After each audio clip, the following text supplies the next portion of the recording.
Welcome to the live stream, everyone. In this live stream, I want to give you 5 of my very best tips for kitchen renovations.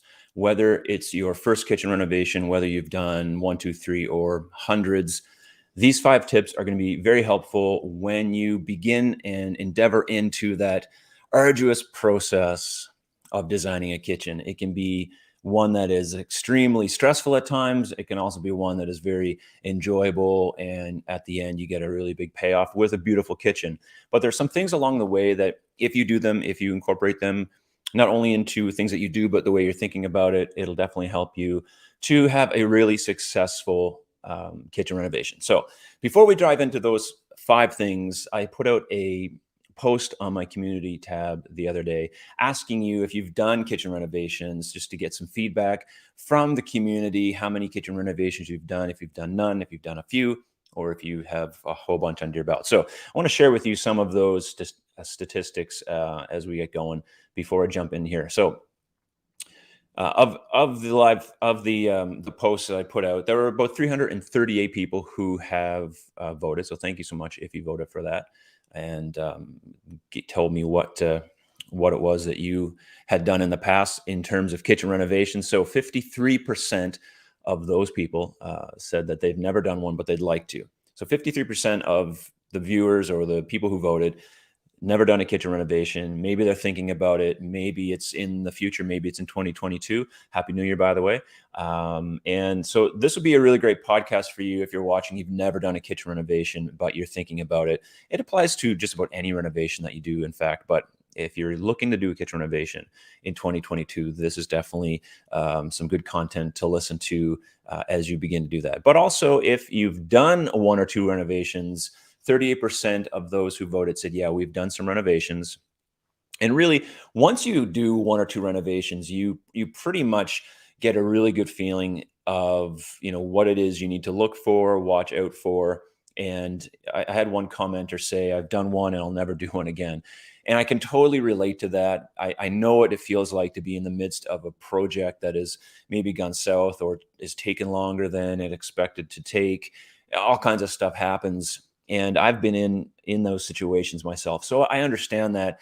And so I kind of chuckled when I read that comment. But at the same time, doing projects like this is, not only does it increase the value of your home, but for a lot of people, it's really enjoyable process and kind of fun. So we're going to look at some of those things to help it be more on the fun side and more on the rewarding side, instead of just being completely frustrating because of all the stuff that can happen. 4% of those who voted said they're at pro level. In other words, they've done so many kitchen renovations that they basically know everything. Not nobody knows everything, but you've done a whole lot of kitchen renovations, and you probably have something to offer somebody or a lot of advice to give yourself. So if you're watching this in the live version, we're going to talk about that later. And in fact, anybody who's watching later on, I'm going to ask you some questions about some of your experiences in kitchen renovation land. And another 4% said other, and they left some comments, and we'll talk about some of those things later. So the best advice for kitchen renovations, and these are the things. These aren't particularly tips about installing cabinets or how to do a particular thing, but it has to do more with mindset and things that you should do beforehand, because the preparation stage and the mindset going into a renovation is really important and something that should be considered. All right, so let's dive in, and then we'll get into the chat in a little bit.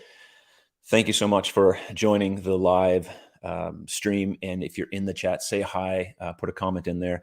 I would love to hear from you and chat with you. And if you're watching this in replay, put your comments in the comment section below, any questions or any advice and tips you might have about kitchen design. Now, I've been in the kitchen design business for 20 years.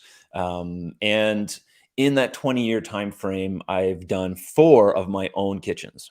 So since Amy and I got married, we've been married 21 years, and we've done 4 of our own kitchens, and they have all been very successful. They've been, I've loved every one of them. They've all been great.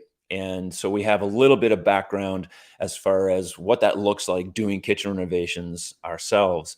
But as a professional, I've done thousands of kitchen renovations, not personally for myself, but I facilitated and helped other people do kitchen renovations. And so, in all of those times and all of those, if there's five things that I can say, this applies to almost all of those. These are the five things that really stick out to me in terms of what you should be looking at. So I'm I'm talking to you from a place of experience, and I don't know everything.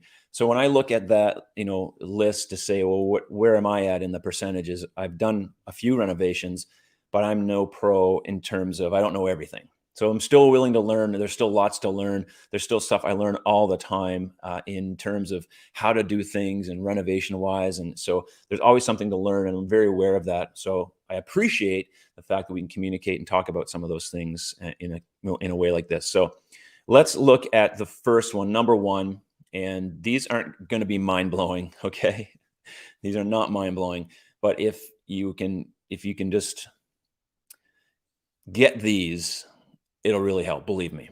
Number one is this: be realistic. Here's what I mean.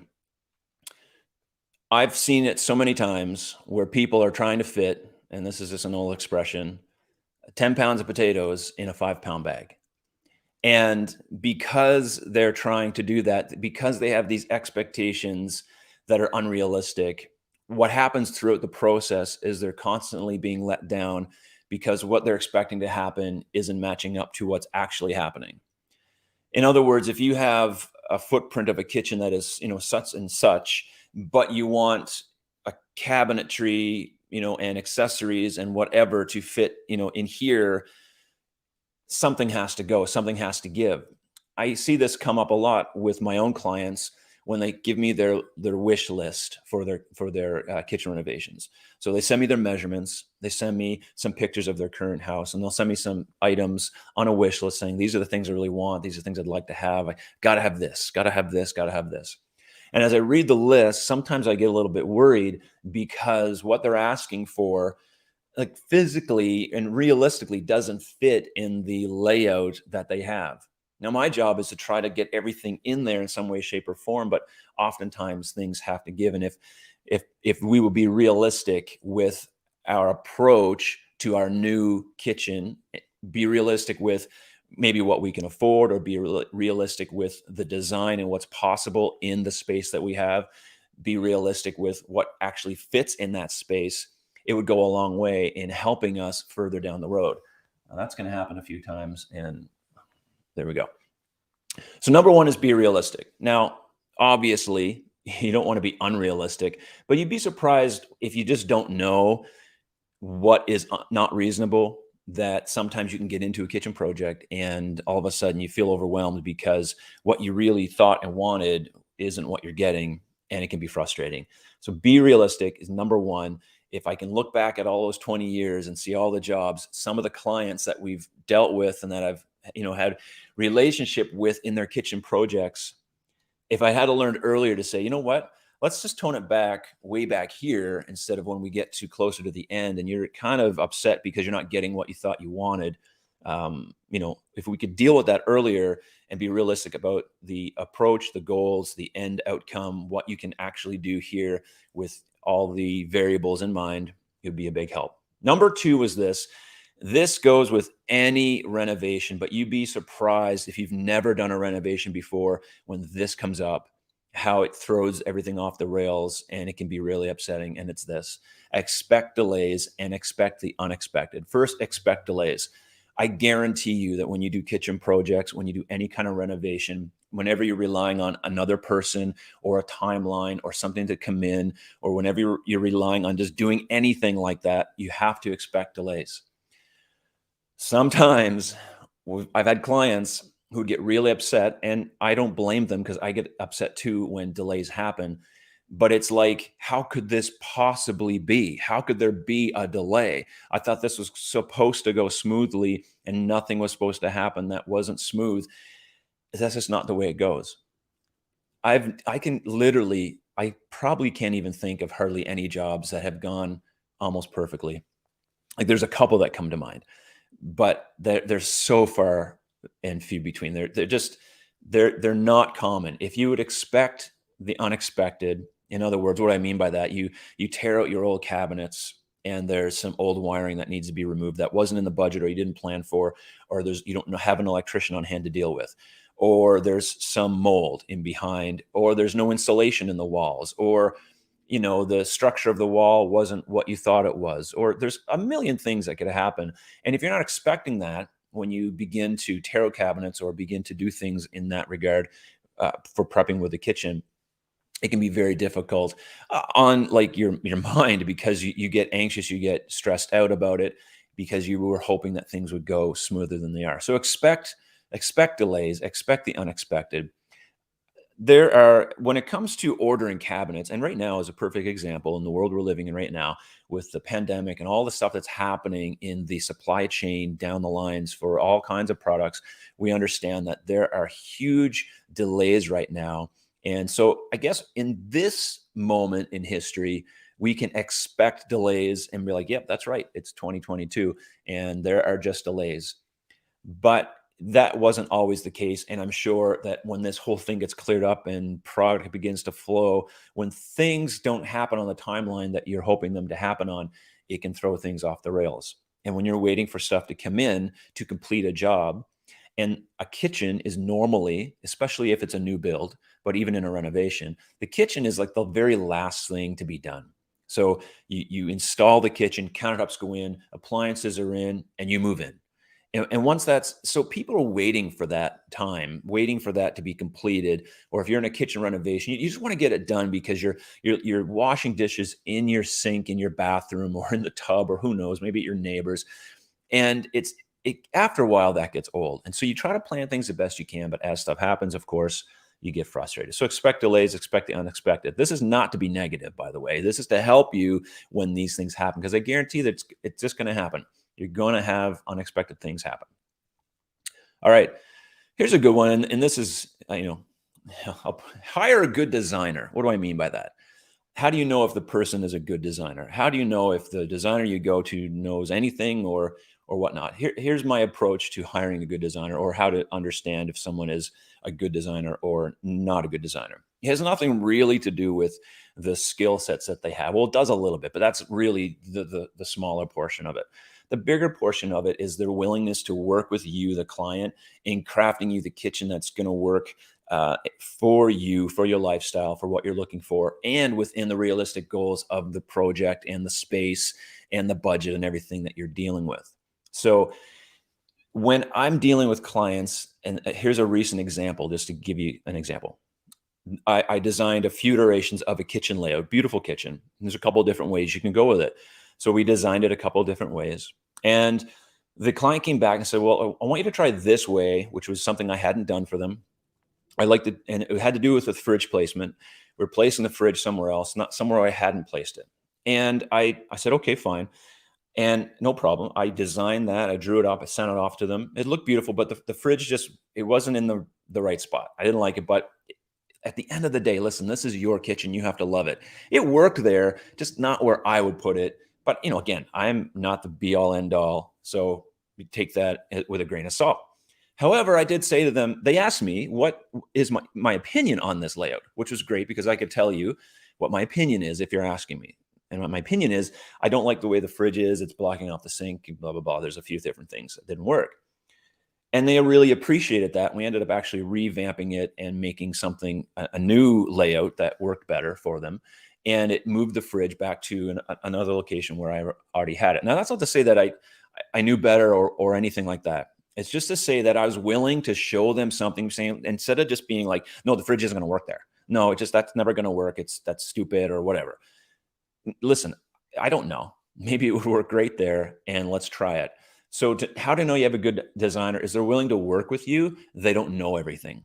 Like, yeah, I draw my years of experience to craft you a kitchen so that it's the best looking kitchen it can be, but I don't know everything.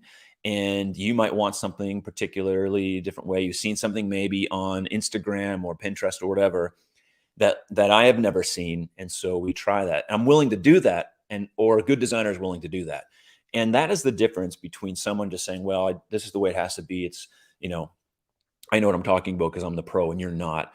That's never a good solution. So if you're dealing with somebody who's really kind of rigid, doesn't want to try things, explore the options of the kitchen design, of the layout, give you different layout options to see what works or doesn't work. Sometimes I give my clients options that don't work, and I know they don't, but it's good to see those options to be like, oh, okay, that doesn't work. So I can completely cancel that out of my brain. I don't have to think about it. And then we can concentrate on the ones that really do work and fine tune those. So hire a good designer. Or if you're doing it all on your own, reach out to somebody who has some experience to get some help. That's my best advice there. Okay, what are we at? 3. All right, get some accurate measurements. Well, that's quite obvious, but you'd be surprised how easy it is to read a tape measure upside down, write something down backwards. I'm telling you, this happens to the best of us. It's happened to me numerous times, embarrassingly enough, where I'd read a tape measure upside down, order a whole kitchen based off measurements that were completely incorrect and cost time, delays. I would cost a lot of money. I would be embarrassed because I'm the one, trying to look professional and not mess up, but it happens. So here we are with all these problems because of inaccurate measurements. So what do? You measure twice, right? Cut once, measure 18 times, cut once, like measure, measure, measure, and remeasure it. I would always have not nightmares, but these feelings of, did I measure it right? Like I'd order a job, I'd measure, design, sell, order, the whole thing. We're waiting for the job to come in. It's coming in like tomorrow, it's going to be installed the next day. And all I'm thinking of, did I measure it right? I'm like, Mark, it is way too late now to you better have measured it right. So I'd have to put systems in place, in my process to make sure I did it right along the way. So I could look back and be like, okay, no, I did it. Calm down. It's going to be okay. Don't have to have nightmares. But measuring everything accurately is very, very important and should be something that you do, obviously. But you have to double check those measurements. If I can say anything of all those years experience, double check your measurements, remeasure it over and over again if you have to, till you're satisfied. You won't be upset that you do. And that way you can also draw out some simple drawings if you're going to bring it into a designer, so that they have something to give you some first draft drawings off of when they go to measure your kitchen themselves. Because if they're selling you a product, normally they'll measure it. Sometimes it's a fee, sometimes it's free. But when they do that, at least they already have something that's probably very close to being accurate, and they don't have to make a huge amount of changes to what you brought them in because it was not accurate. So if you're reading your tape measure upside down and it's 53, just remember that that could be 35. Save you a lot of headaches. And this is a good one. This is the last one. This is setting goals and absolutes. In other words, this is absolutely what I want, and everything else is, can go. But let's say countertop. I absolutely want quartz, okay, or whatever. And so that's an absolute.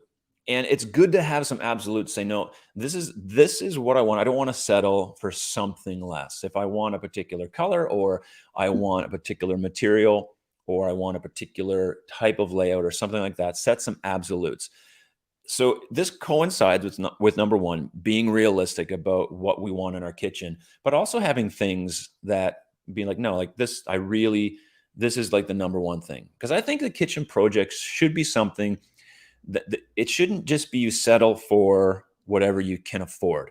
And that might be the case, but even in that scenario, there should be something in there that you really love, that you really like, and that kind of excites you. Yes, you're getting a whole new kitchen, but is there a certain appliance or a certain countertop or finish or whatever that is something you really want, and it's kind of like a treat. It's kind of like that little something extra that really excites you about your kitchen project, which makes the whole process, because you're going to have delays along the way. You're going to probably have headaches. There's going to be frustrations. There might be some fights.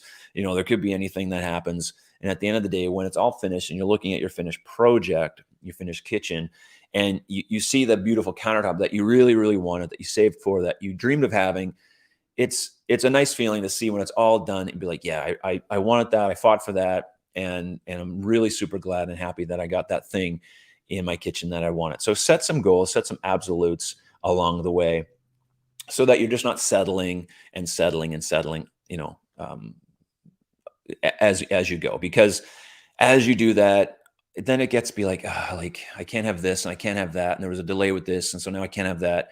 Make sure there's some absolutes. You can't have everything, but there should be some things that it's okay to say, well, I do want that, and yeah, that's an absolute. No way, I'm not having that. And the clients who have done that, that I've dealt with, you know, I really love when they come to me like, I want this in my kitchen, and don't tell me I can't have it. I'm like, hey, you got it. We'll make that happen. Like, that's what I'm here for. I love that. Instead of being like, well, whatever, and I guess not, and you know, so that's my 5 best tips. Listen, if you can be realistic, expect delays, hire a good designer, get some accurate measurements, and set some goals and absolutes for your project, the overall project is going to go that much better. Now, it might not go any smoother in regards to the process and the time delays and stuff getting damaged and stuff, falling off the truck, and the installer drilling the holes for the handles wrong, and the designer ordering a cabinet backwards, and on and on and on. Okay. It might not make that go any smoother, but at least I told you that it was going to happen. At least you can set your mind to be like, okay, I I knew this was going to happen. I knew there's going to be something. It was going smooth for like a week, and then there was a little hiccup, and now I know that it's going to be okay. Like, we're going to get through this. In the end, we're going to have a beautiful kitchen. And in this world we live in, we want everything super fast. We want everything now. And kitchen renovations don't happen overnight, especially in the day and age we live in right now, because of all the back orders and the supply chain issues that we have around the globe right now. It could be weeks and months and months and months. And I've heard from some people in comments I've been engaging with, saying we've been waiting literally 6 months to a year for parts of our kitchen, or for our kitchen to be completed. And it gets really frustrating when you're waiting that kind of time frame, because when I first started in this business back in the late 90s, you could get a kitchen in 4 weeks, start to finish. You come see the designer, and you're good to go. In 4 weeks, we're installing your kitchen, and it's nothing to it. And that's with hiccups and mistakes and everything else. It was such an easy, and this is customized, not just RTA off the shelf stuff, completely customized kitchens in 4 weeks. And that's a dream for most people these days, because you can't get IKEA or anything in 4 weeks because of all the delays. So, it's a different world we live in. But if you would just remember those 5 things, it will really help you. I'm going to jump over to the comments. I see there's a few rolling in, so I want to say hi to you. But I do want to ask you this question before I do that, so that you can put it in there. I haven't looked at any of the comments yet, so you might have this in here already. But what are some of your best tips for kitchen renovations? What are some of the things that, because you've done one or two, or you're in the process of one right now, and you're like, hey, this came up, this happened, and it's something you should look out for, or something along that line? What are some of your best tips? Because I love to hear what you, the viewer, has to say. It really helps me a lot. And I really appreciate the interaction that we have. So I'm going to jump into the chats here, and get into this in just 1 second. All right. Let me just scroll up at the top. I'm going to go through and just say hi to everyone. So I see a bunch of you online, and I just, again, I appreciate everybody who shows up to the live stream, and we'll go through. So make sure you say hi. Yeah. Okay. Well, first off, hi Rose. Thanks so much for joining the live stream. My buddy Rob's here. Hey Rob, if you need guitar lessons, that's who you got to go to check out. What is it? Snowy Colorado? I wish it was snowier here where I'm at, but it's not. Thanks for watching tonight, Darlene. It's always good to have you on here. I really appreciate when you show up. And make sure that Darlene, you're the one who always reminds everyone to give it a thumbs up. So hit like on this video. I really do appreciate it. Hi, Melissa. So excited to make one of these. Oh, cool. Yeah. Well, I'm awesome that you're on here. Awesome, Melissa. I'm glad that you can make the live stream too. It's really fun. This is I really love these. It's my favorite YouTube hour of the week. And it's great. Really cool that you're here. Hi, Trish. Top priority first. Yeah. there's just so these are really, if you've been through a renovation, and you can see how some of these are really valuable. They the unexpected is usually expensive. Very good point. That is usually the case. And I've run into so many unexpecteds, even in my own and in all the jobs that I've done for clients. They just come across stuff that, you're like, wow, we didn't think that was going to happen. I have a funny story about the unexpected that costs money. I'll tell it um, without, I don't want to shame anybody. So, all right, I'm going to tell you anyway, and then I'll get back to the comments. I did this kitchen for a client, and they had a stack of boxes in their kitchen. They had quite a lot of stacks of boxes, okay, in their kitchen.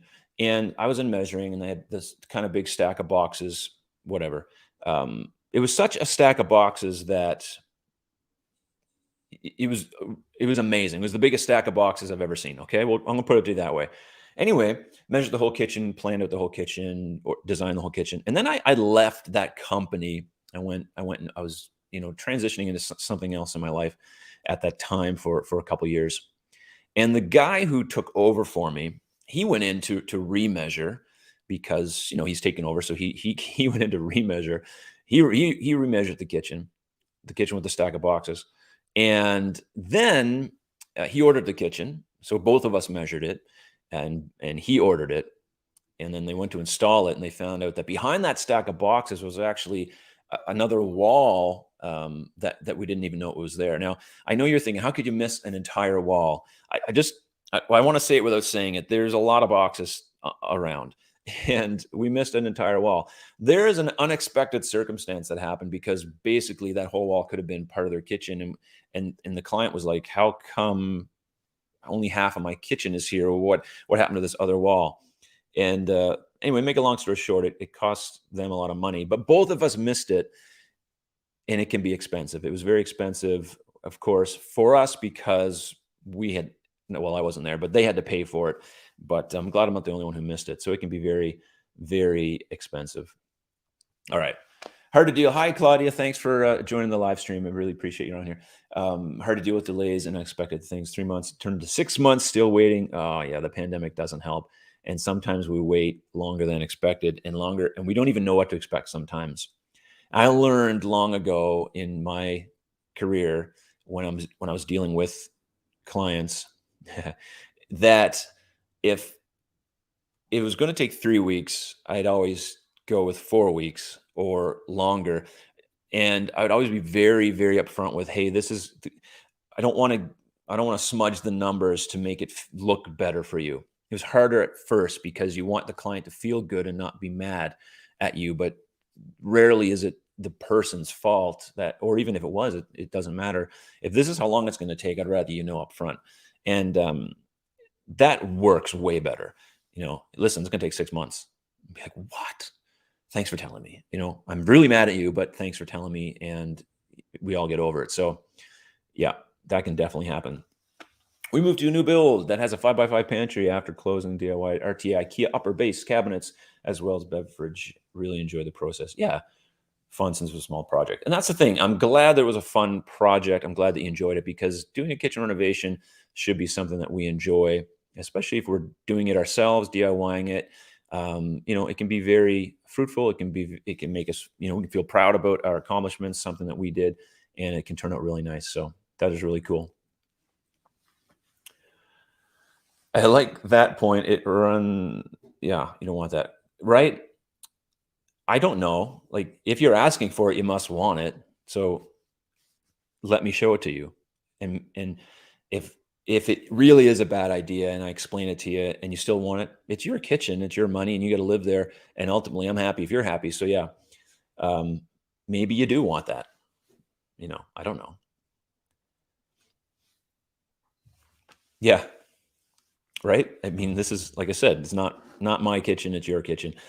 You don't want that, then they don't want your money. That's really good. My kitchen designer was the best. Thanks, Mom. I'll have to find out who that was. Oh my.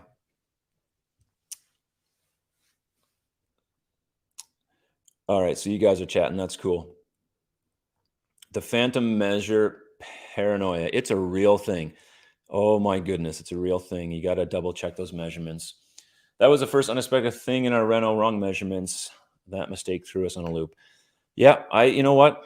I wish I could say I never measured a kitchen wrong, but I've measured a few wrong. Not a lot, but I've measured a few. And, you learn from your mistakes, but that's the worst feeling when you have to call someone and be like, "Yeah, I totally messed up." And it is what it is, but I would love to come to California. California, sorry. Amy and I would love to come to California, anywhere sunny. I hope it's sunny. So, um, maybe someday that'll be something we do. We'll travel around and measure kitchens. Thanks, Rob. Thanks for the haircut plug. Um, hey, well, I was gonna put that. Thank you, Melissa. I was gonna put that as my sixth, tip, but that seems a little bit much. So thank you for saying it. Yeah, there's lots of great content around kitchen design. Check it out, and you can learn stuff, especially if heading into a kitchen design project. But hopefully, this channel has lots of advice and tips, and stuff that people can watch to help with those things. And I love helping out everyone who's on here. So try to answer as many comments as possible, and it's really fun to do that. And this live stream is really a great opportunity for that as well.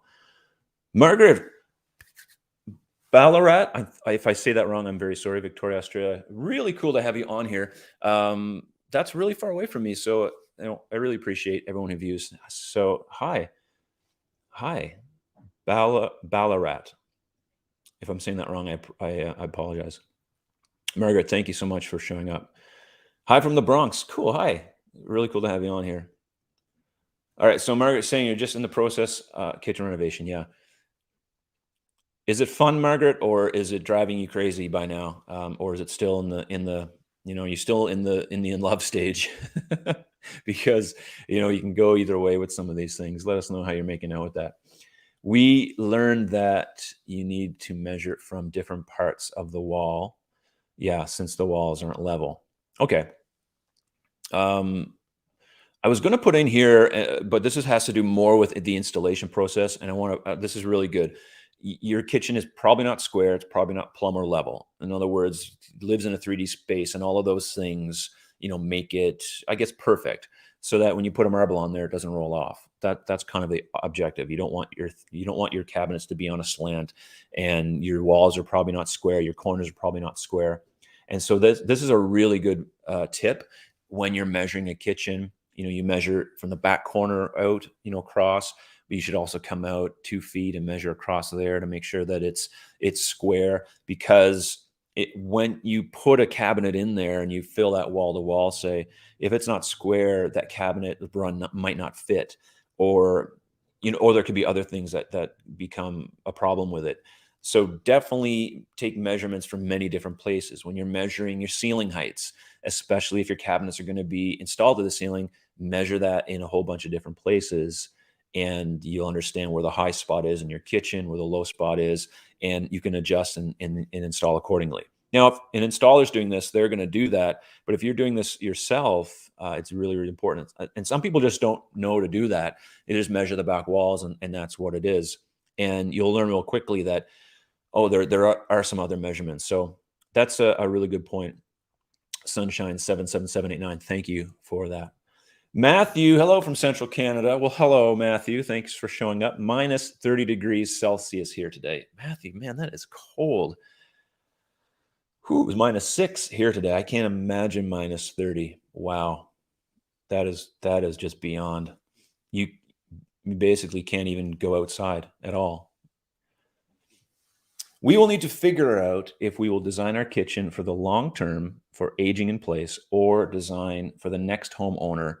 In other words, is this our real forever house? That is a good point. I've had a client in the last little, I've had a few clients in the past few months, one in particular who wanted to design something for their kitchen. And they said, listen, I'm staying here. I'm going to retire here and live here. And when I'm gone, my kids can deal with it. And they want their kitchen different heights and different things. Something that for resale value is normally not a good idea. But if you're going to live in it, it's a good idea. So that's a good question. Are you going to stay there or not?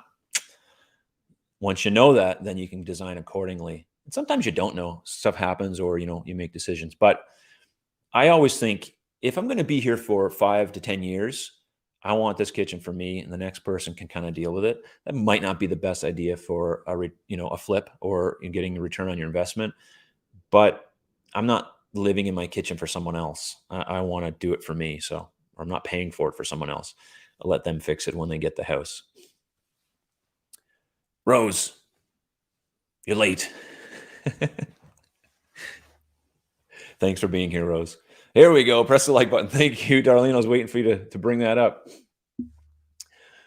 I'm just going through these. Hopefully, I don't know if I miss anyone. Now, last week, my daughter Eva was on, and I totally missed her comment, and she was really mad at me after the live stream. She came barging out of her room, being like, "I was waiting for so long, and you missed my comment." So I don't even think she's on this week. She's not home. Eva, if you're watching, honey, I definitely put your comment in there, and I will say hello. Claudia, what are you saying again here? Okay, 6 months ongoing, no real time frame to finish because of the delay. It's very frustrating spending kitchen without Christmas. Oh, I know exactly how you feel not having a kitchen for Christmas. Amy and I were laying hardwood flooring a couple years ago on Christmas Day, trying to get our house finished because it didn't happen in the time frame that it was supposed to happen in, and we didn't get into February. But I totally I know the frustration. I know how that feels, and we all feel for you. I hope it goes quicker for you. In the end, it's going to be great. It's going to be beautiful. You're going to love it. You're going to look back and you'll have stories to tell, and you can be like, it'll be wonderful. Right now, it's just frustrating. We're with you. Hey, Megan, my mom had a beautiful custom kitchen done with a custom color, so she asked for some extra paint for touch-ups. Her cabinet markers were great. Oh, this is a great tip. And that was awesome to have on hand. Great tip. Have a color-matched paint can from that lot, from that job, for your kitchen. Megan, excellent. That's a really good tip. That is, you will nick your cabinets, and especially even white, doesn't matter. Make sure that it comes with the cabinet and it's the specific color that those cabinets were painted with. That's a good tip for that, because not all colors are the same. And there goes my camera again. So not all colors are the same. So having that color match is really good. Excellent. All right. Hey, Ann, thanks for being on here tonight. Normal base cabinet depth is 25, 27. Can I make it deeper by adding support to the back wall? You sure can. 24 inches with the door. 25 is normally what a base cabinet is finished with the door normally. So yeah, you can do that. And you can put 2x4 behind that. Of course, depends on, I guess if you're going with a countertop that's stone or just going to go to the wall, that won't be a problem. So that can be done. I've done that in the past. I've done that actually recently for a job. They wanted one wall that was deeper, so we added a 2x4, half wall you'd never see, and that can be done. So yeah, you can definitely do that. Hey, Barbara, any tips on how to survive being without a kitchen for 2 months?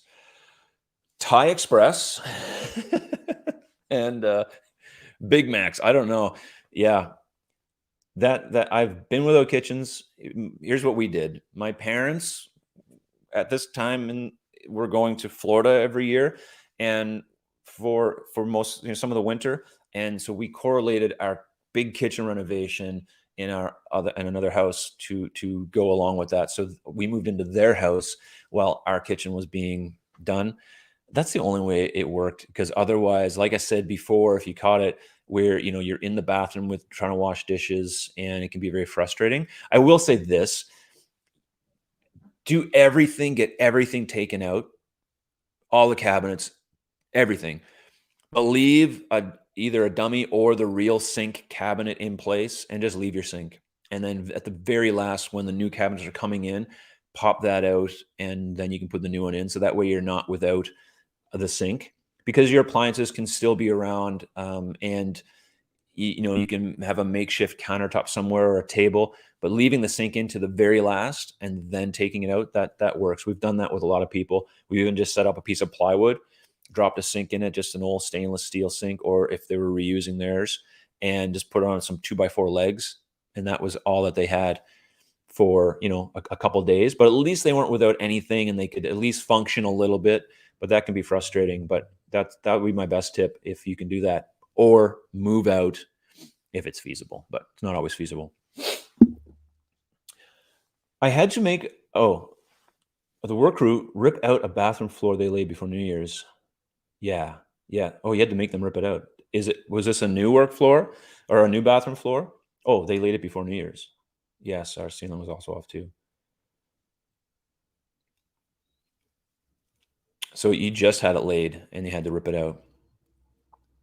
That is frustrating. Yikes. But those are some of the unexpected things that can happen. Do you think having a base cabinet and uppers different colors will be short-lived trend? It's been happening for years.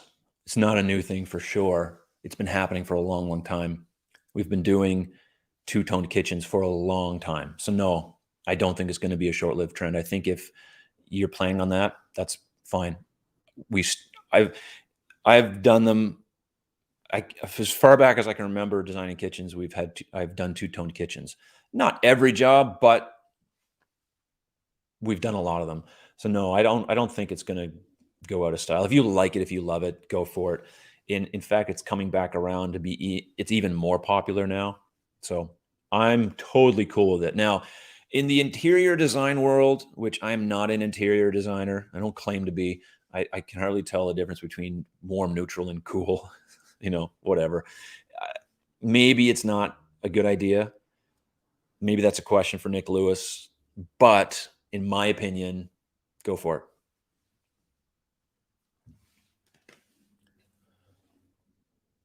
Okay, I'm not sure what you're asking, but we're going to find out how old Tracy is, I guess. Okay. Hey, you made it. Thanks for showing up. Oh, no, that bites totally Christmas thing. Yeah. You really feel the sting when it's around holidays, but it'll make the next one that much better. It'll give you some stories of how you survived Christmas without a kitchen or whatever. It's always good for the kids to know. When I was a kid, we didn't even have a kitchen. Yes, on every point. Thank you for reality, along with experience. Every time I watch it reinforces the decisions we have made for the easiest transition possible. It's your kitchen. Do what you love. Yeah. Thank you, Darlene. It's true. Do what you love. It's your kitchen. As long as you love it, that's the main thing. That's my best tip. All right, listen, if you're watching this and you're just joining us, or you're coming in late, or you're coming in now, we're talking about my 5 tips to make your kitchen renovation as easy as possible. So you can go back and look at those, but let's just do them real quick one more time here, and then we'll keep going to the comments. Be realistic about what you're doing, and expect delays and expect the unexpected. Please do that. Have a good designer, whoever that may be. And there's lots of them out there. I know lots of great designers. So I'm not saying that because there's a lot of bad designers out there. There are so many good designers out there, people I've learned from and people I've worked with through the years. Just amazing people, amazing designers, taught me a lot. So they're out there. There's lots of them, and they can be in places you wouldn't expect them. So just because you're not at a high-end kitchen shop doesn't mean that you can't find a great designer at your local Home Depot or hardware store, or like your local hardware store that's not like a big brand name place.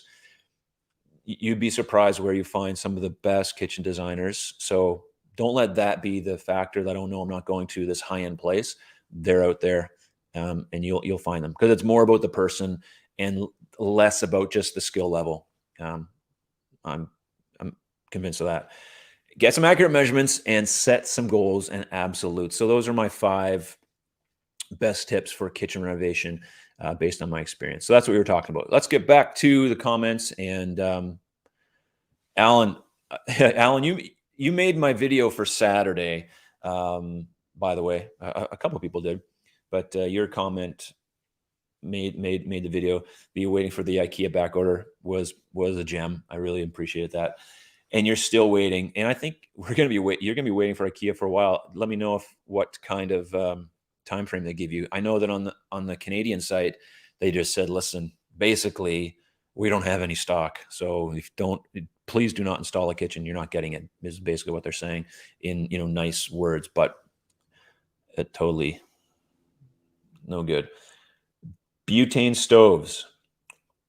Is this to survive a kitchen renovation? Because if so, that's a great tip. Having a butane stove around is a good one. I think not having dishwasher would be the worst. Yeah, definitely a sink. You can get along without a dishwasher for a little bit. I mean, some people get along without a dishwasher indefinitely, but once you have a dishwasher, it's like, oh, I was missing. I really like having this. I remember when I got Amy a dishwasher, it was a surprise. And I think it was my dad install it, if I can remember. And she was so thrilled she got a dishwasher. It was back a few years ago now. And yeah, when you don't have one, it's like, oh, you got to be kidding me. I know I'm just a wimp. Can't I wash dishes? But I understand what you're saying, Barbara. But not having the sink. So if you can keep that sink in there as long as you can, go for it. Why, thank you very much. Do you like this? My wife is a cosmetology instructor, and she's been a professional hairdresser for her whole career. So she did this wonderful work on my hair.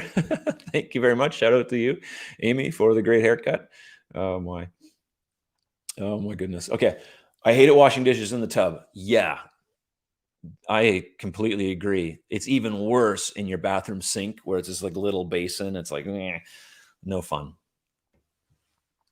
I wanted to keep the sink, but the plumbing had to be redone. Yeah, and that's the issue too. If you're redoing all the plumbing, but so if you can, you can, and if you can't, you can't. Sometimes though, if you can't, then you're just going to have to grin and bear it. But if you can manage to figure out a way to keep that sink in place, I highly recommend doing that. But every situation is different. Where are we at? Okay, you guys are chatting. All right. All right, Rose, what are you saying? Oh, Mark, we plan to do that and discovered cave leak all the way through the floor under the kitchen sink. Oh my goodness. Expect the unexpected, the leak that you just didn't know was going to be there. But it's, you know what, you got it. It's taken care of, but that's a bummer. Hey, Jason. Hey, that's a cool pick. Kitchen island lighting. We have low ceilings. What would you possibly recommend? How much money should we expect to drop in lighting? Examples of recessed lighting, cabinet lighting, and fixtures. I mean, you're going to spend hundreds of dollars to do that, but it depends on how much wiring is in place, how much you got to run. Do you need an electrician, or are you using existing fixtures and stuff like that that's in place? But there are so many lighting options on the market right now. You can go into any big box store, and there's really 8-foot bays or double 8-foot bays normally of just lighting, under cabinet lighting, all kinds of different recessed lightings and pot lights that are all LED, and they don't cost an arm and a leg. In fact, you can even buy them on Amazon. I've linked to them before on Amazon. I bought mine in packs of 6 and 12 of these lights. I put them all through. You can't see them here in my ceiling, but I put them all through my house, and very inexpensive. Of course, the biggest expense of hiring an electrician to wire everything.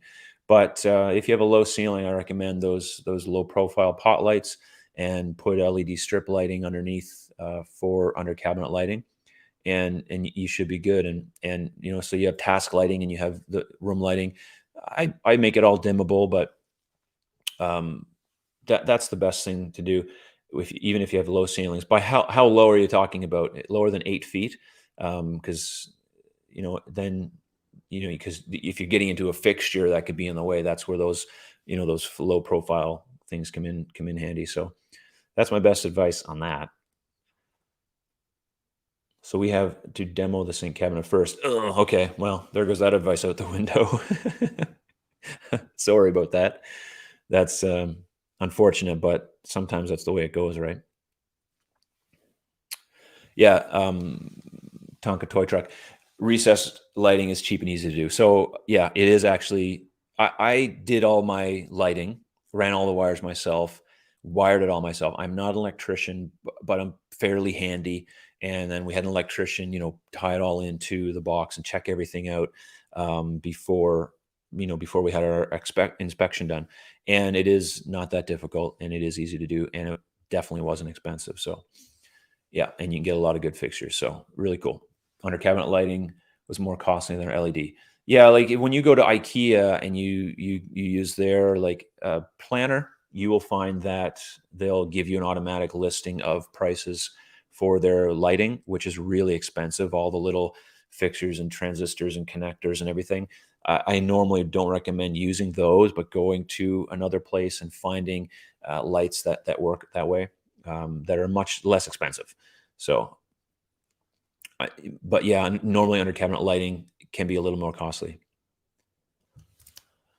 Kitchen renovation survival stories would be a great series. It really would be. I have a ton of stories in my arsenal that I could, I could say, and try not to, and defame anyone that's out there watching. Though I don't think they would be if I did something to that bad to their kitchen. They probably don't want anything to do with me. So but yeah, that would be a good series, and I'm sure that people have lots of stories out there as well that they can relay to me that it'd be fun to talk about because there's lots of stuff.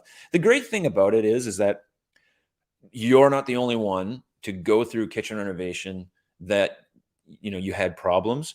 Everybody watching this, if you've done a kitchen renovation, you've probably had some kind of hiccup, some kind of problem, and you can all relate. You think about it and be like, yeah, I remember that. I mean, like I said, I had someone say I did one kitchen renovation and that was it. I will never do it again. A lot of people say that about building a new home. We built a house, we'll never do that again.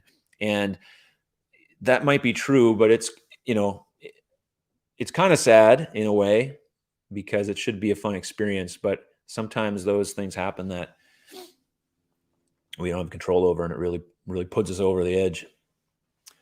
Robin Scott, hi. Had water damage so badly that we were in a rental home during renovations. Glad for that.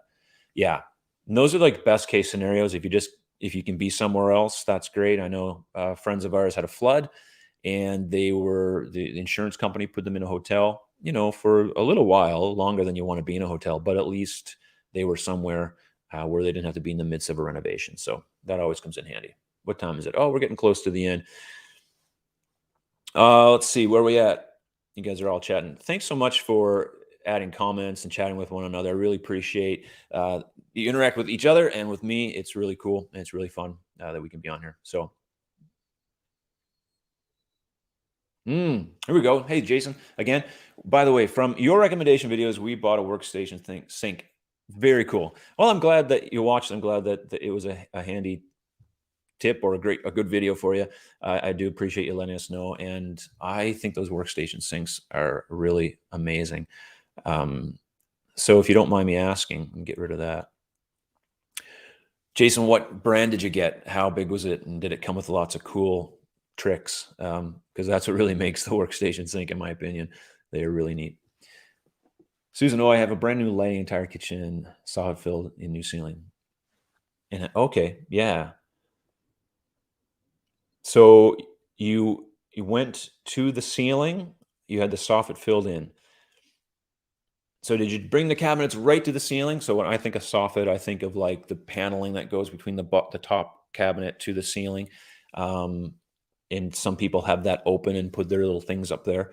If that's the case, that looks really nice. I've done that in this kitchen as well. We filled it right into the ceiling, and it's a really nice look. And you can also, add lighting up there as well if you wanted to. Anne says, thanks. Thank you, Anne, for watching. I really appreciate being on here. Uh, cross. I can never say it right. Undermount, nice. That's a good brand name. And yeah, so that's a really good sink. Thanks for telling me that. Our kitchen, we spent $1,000 on under cabinet lights. That's a lot of money. And it was because I messed up on the ceiling light placement too close to the cabinets. Measure. It was one of my tips. Measure. That happens to me. It happened to me too in this kitchen. One of the lights wasn't in the right spot. There you go. I should listen to my own advice. It happens. We ordered our IKEA cabinets in October. Okay, for a February reno. To our surprise, they had everything in stock. Do not let Alan know this.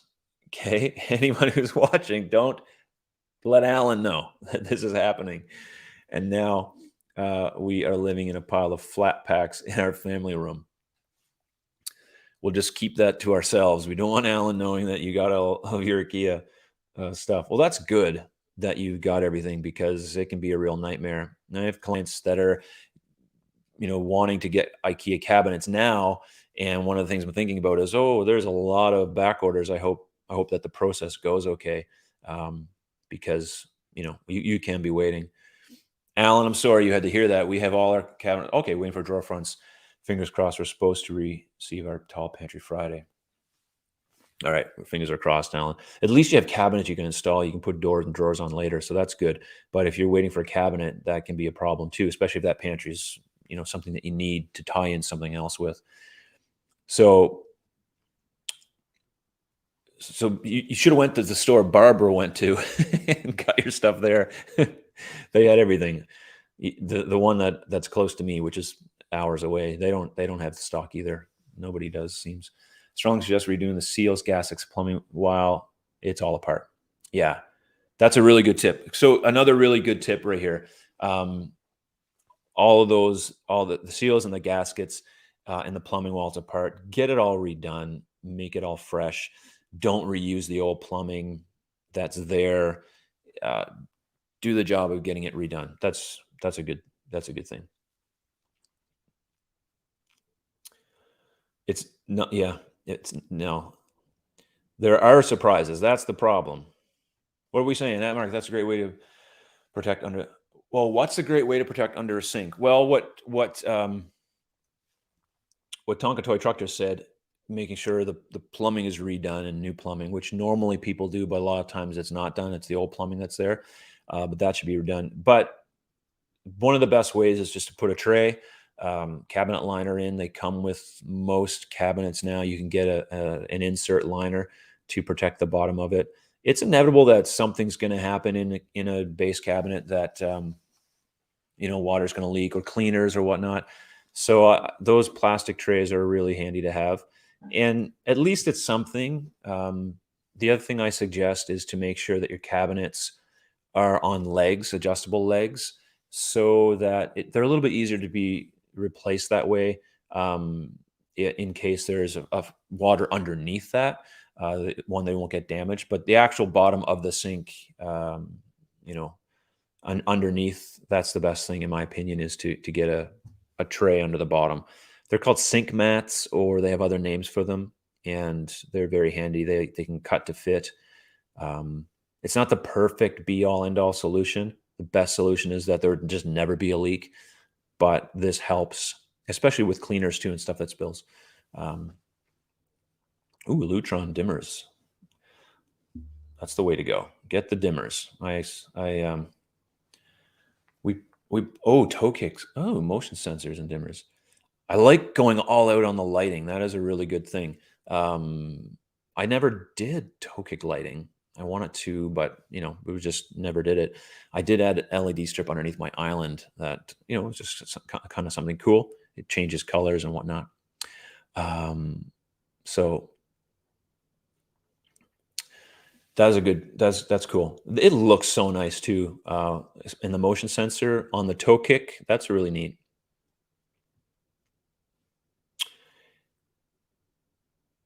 8 foot. My designer was in a statement piece, possibly above the island. Oh yeah, totally. I have an 8 foot ceiling, and I have a hanging down like pendant light, 4 light fixture. If you can see it in some of my videos, that hangs down. It's not in the way by any means, and 8 foot's not a low ceiling. That's normal. So you'd get away with that, no problem. I would go for that all the time. Not an issue there. And then put in all the other low profile lights all throughout. It'll be great.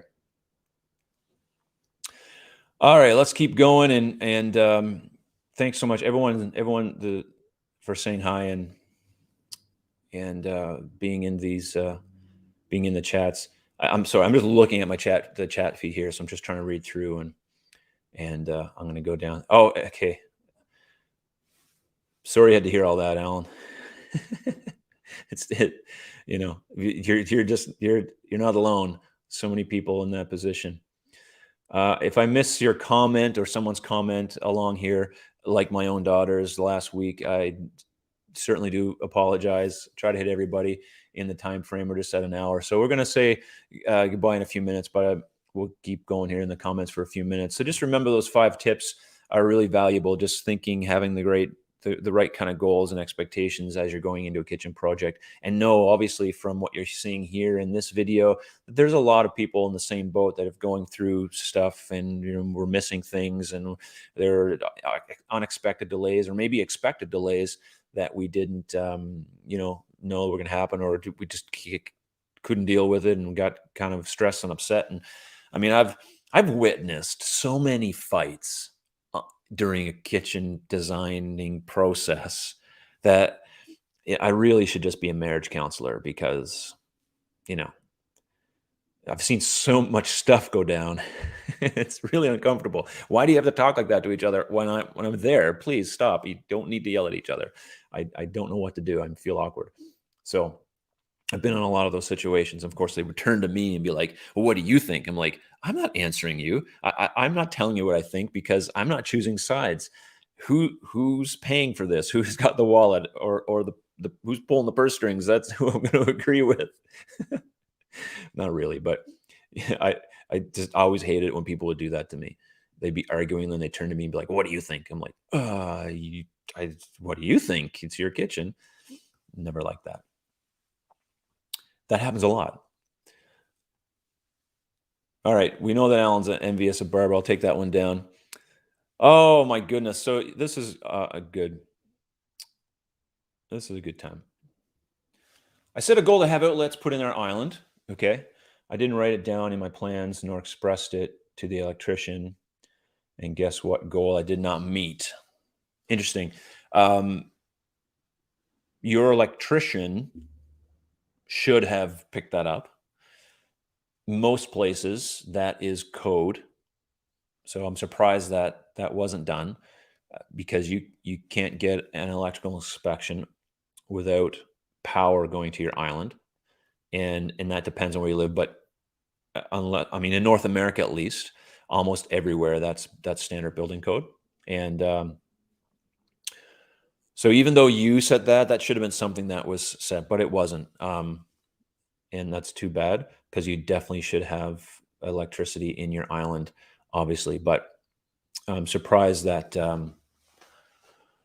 they didn't do that. To be honest with you, it should have been something that was done automatically, because of building code. But again, expect the unexpected. Surprise. Alan says we were going to a local cabinet maker, Grand Wood Design, but Mr. Grand melted down. He melted down when we asked for our 4th revision. He melted. Okay, listen, Mr. Grant. I relate. I understand, because sometimes it takes revision, but that's good. No problem. That's hilarious. He melted down. I like that's playing out in a movie in my head, that Mr. Grand, there's a Grande, I'm not sure how you say it, but he just flipping out on you because you keep changing things. So you went to IKEA, and now that's funny. That's a whole story for me right there. I love it. Thank you for sharing that. I can relate to him, though, in some way, shape, or form. I think we hit the sweet spot. I don't want to right now. That's a good thing. Um, if you can plan it out in such a way that you're not interrupting a major holiday that you celebrate, or something like that, obviously that's a good tip that should be on there as well, is planning this thing out. And that's part of being the realistic. I've been, not personally, but I've had my installers in people's homes on Christmas Eve finishing off a kitchen, because we didn't set the right goals, and we didn't set this realistic expectation sooner. And it ended up being, because of the delays and because of the mismeasurements and because of yada, yada, yada, here we are on Christmas Eve installing cabinets. And listen, that nobody wants you to be there on Christmas Eve. You don't want to be there, but you have to get the job done so they can have their Christmas dinner and cook their turkey. Um, we should have planned that better. But so that's a really good point. Yeah, it is code. I'm pretty sure it's code almost everywhere. So, and we're talking about the electricity in the island. So it should be code almost everywhere. And it if it's code where I live, it's definitely code almost everywhere, because I'm in this rural part of Eastern Canada, which it's code. It's got to happen. Uh, yeah, that's funny. Mr. Grand melting down. That's great. Oh my goodness. Is that just for a new build? So I'm guessing you're asking about the electricity in the island. Um, it's and I'll put it to you this way: if you're having an electrical inspection, it's code.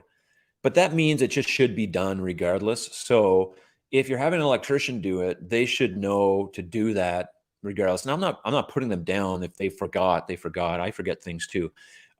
But if, like, it has to do with insurance purposes, it has to do with a few different like factors, and that's why it's in there. And the reason they want electricity and outlet in there is they you don't want to have a cord running across a walkthrough that someone could come through, cause an accident or something, fall or catch on fire or whatever, because of not having it in the island. So I actually am a little surprised that didn't happen on its own. Whether or not it's a new build or a renovation, or whether or not it's being inspected or not, that's something that should have been done. So yeah. But you can, I mean, depending on if what the flooring is or whatever, hopefully if you could get power to it after the fact, that's a possibility. I mean, if you're on a slab or something like that, that can be a different story. But if not, maybe it could be something that you do after the fact, and I would look into doing that. All right, a couple more, and then we'll say goodbye. Yeah, sad about not meeting code. Don't be sad. Sorry, but it is just the truth. It definitely should have been done. Um, Code is important, especially if you're going to sell the house. Yeah. So again, the inspector red flag it and insurance purposes. So this is really good advice. Something to think about. I'd go back to your electrician. Sorry about the camera, guys. I would go back to your electrician and I'd talk to them about it. If it was me, that's what I would do. It should be done. It should be done right. Shouldn't be on you for those things. Not in my opinion. That's somebody else should have figured that. Is there a kitchen size that's too small to meet one's basic needs? No, I don't think so. I mean, obviously your basic needs are you need a sink, a stove, and a fridge, a little bit of countertop top, and you're okay. That's really the basic needs. And it can be small and still functional. That's fine. You can have a huge kitchen and it just be too much. It's not even functional because you're walking everywhere and you just have, just too many cabinets. I think there's a sweet spot for the size of a kitchen that's really good, and anything bigger than that, even though it's bigger, doesn't necessarily mean it's better. And then sometimes smaller, that can be sometimes a problem, just because you don't get enough area or storage. But that doesn't mean that it can't be functional and meet basic needs. But what size are you talking about, I guess, is the real question. As long as it fits everything in there and you have a little bit of counter space, even if it's 24 inches, which is below what you should have, but if you even have something. So, no, if that's what you have, that's what you have. So you can make it work. In fact, I love designing smaller kitchens because you have less options in a sense, and that sometimes is good. When the sky's the limit, it just can be overwhelming, and you're just designing and designing and designing, and too many. It's everything, and you can have 100 different variations. But when you have like one variation, it's like, oh, okay, well, this is how it has to go. This is where everything fits, and that's the only way. That's actually sometimes nicer, and I really like when those come up when I'm designing it. Um, yeah, Lindsay, watch some New York Studios videos, tiny, tiny. So yeah, there's lots on YouTube and around the net, like tiny homes and stuff like that. But to give you some inspiration on if the kitchen is really small, and I think you just said here, 8 by 9. Yeah, 8 by 9, and I'm just gonna guess it's an L shape, or you know, so 8 by 9 is small, but it's not too small that you can't make it work. That's my opinion, anyway. I think that if it is what you have, you make it work, you do it. So too many cabinets. I wish that was my problem. Yeah, I there's a point where it actually is like, what do I do with all these? I know it's made for a lot of people, including myself. It's hard to believe, like, how could I have too many cabinets? But after a while, especially in the design phase, it's like, how many cabinets do we need here? Like, what else are we going to put in this kitchen? And it can actually be a problem. But hey, I that's funny. I get it. And this is true. Yeah, there are some. I did a kitchen in Japan for a client last year, a few months ago, and they had some really small appliances that I had never heard of, but they were in my catalog that I was able to put in. Really, really good. The kitchen was actually largish kitchen. It wasn't small by any means, but it had a lot of different size appliances, smaller appliances, and I think Europe generally has some smaller appliances overall. So, they're out there and we can get them too. The problem in North America is smaller appliances usually cost more because they're just not as popular. And so the markup's bigger on them because, they don't sell as much. Hello. Hello, Kelly. You made it just in time. We're just about the end. We've been on. Oh, wow. We've been on for a while. This is a long one. So I'm going to say goodbye to everyone. I'll check out what Alan says here. So we purchased IKEA. We're taking the plunge for Thermador. So there you go. You offset the price of those appliances by going with IKEA. And listen, IKEA has some really nice, products. They have nice kitchens. I don't disparage IKEA one bit.